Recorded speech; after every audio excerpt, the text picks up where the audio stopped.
1 verse 3, we have redemption to His the forgiveness according to the riches of His grace. So guys, ibig sabihin nito, makakabawi lang tayo or ang ating kaligtasan ay ang dugo katawan ni Kristo. Ano?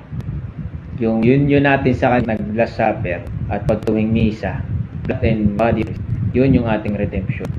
Para makabawi tayo sa mga natin, para mas maging better na version tayo, pampunta tayo sa langit.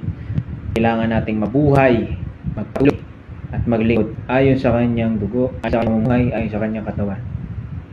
At yung kanyang dugo ay silbing patunay ng pagpapatawad, ng na tayo ay kabilang sa kanya, na dugo natin, at na siya'y kaisa natin. Yung katawan niya, nakapareha natin, na image and likeness ng Jesus tayong lahat.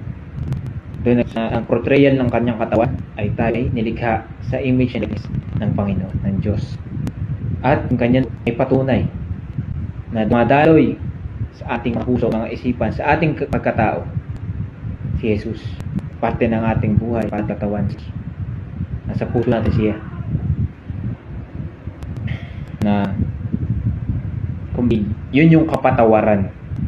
Na patuloy na patawaran, patuloy na may pagmamahal, patuloy na baang loob. Yan ang mangyayari. Pag tayo ay buhay sa dugo at katawan ni Kristo, ay mapapatid tayo sa Diyos Ama at mapapatawad tayo sa ating mga kasalanan. Mas mapapatawad tayo sa ating mga kasalanan. Kasi si Jesus Christ ang ultimate card mo. Siya ang ultimate sorry card mo ng Ama. Kasi ang Ama ay nagalit na yan sa atin. Ilang beses na yan nagtangka tao.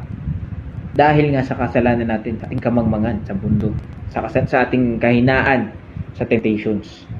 At si Jesus yung pinakalumitas sa atin. Ay, Ama, tawarin mo sila kapag sa pag nila alam ang kanilang ginagawa. At pagkamatay niya, yung sacrifice niya, siya ang naging mediator.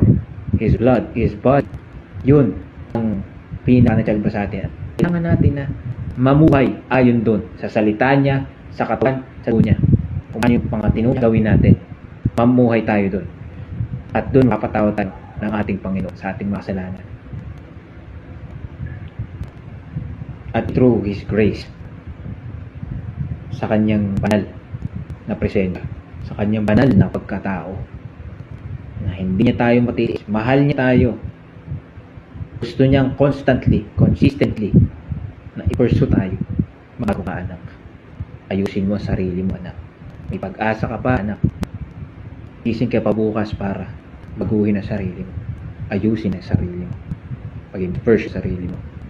So yun lang, maikling interpretation ng Bible verse na ito. Sana may natutunan kayo. And once again, gamitin ang social media sa tamang paraan.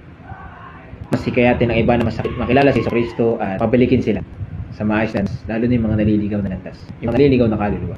God bless.